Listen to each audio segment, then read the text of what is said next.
So what would you say is kind of like your, I don't know if this is too hard of a question, but like your like mission statement as an artist? Like what do you want to do like for the world and for our culture with your music? Yeah, so my like personal mission statement, this is something I actually came up with when I was a freshman in high school. And it's 4 words. So it's honest work and honoring work. Those are my that's my thing, is I want to make work that's honest, and I want to make work that's authentic. I want to make songs. I want to make art. I want to craft things that are honest to myself.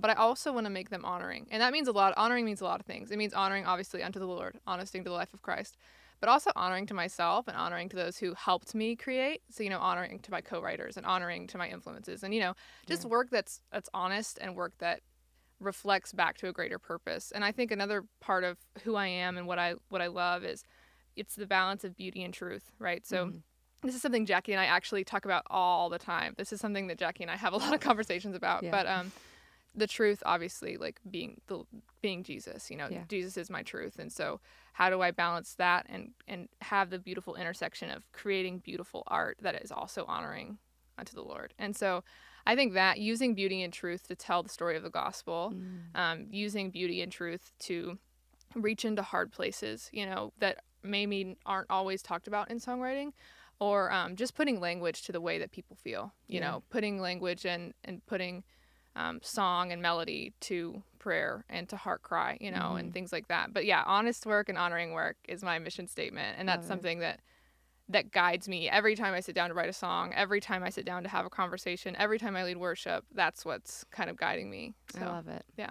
I love it.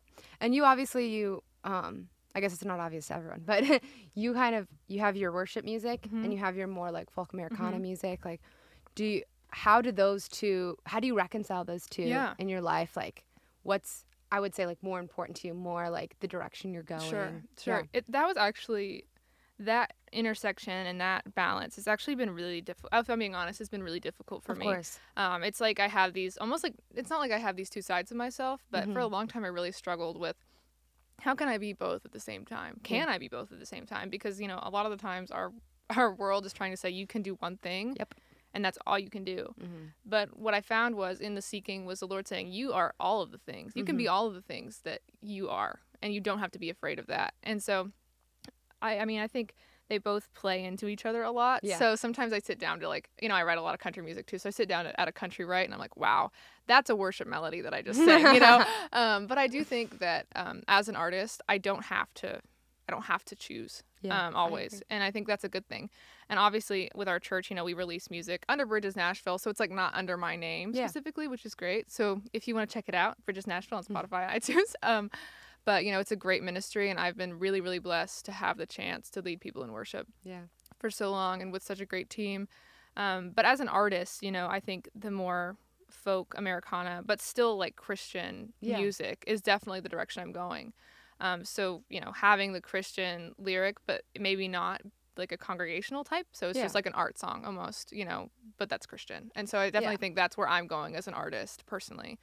And the reality of it is, too, we talk about this a lot with Lovegood, and Jimmy and I have had, like, countless conversations about this, because the reality of it is like, it's no secret, like, we are Christian people. Right. Everything we do, we hope will reflect the beauty of Jesus Christ. Right. Always. Whether or not we're, like, using his name all the time and, like, have, like, a picture of him in the background, or if we're just talking about our lives and talking about this beauty, truth, and goodness, like, all of that comes from him. And it's so interesting, too, because I think that so many artists have this, what you're describing is like this struggle, but also like it doesn't have to be a struggle. Like you can be all like, I don't know if you heard Judah and the Lion just came out with like a solo project this summer.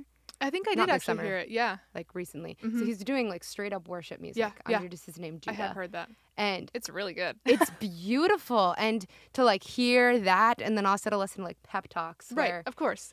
Obviously, it's not like a non-Christian album. Like he's talking about these beautiful, deep, intense things from like the perspective of hope, which is ultimately where Christianity lies.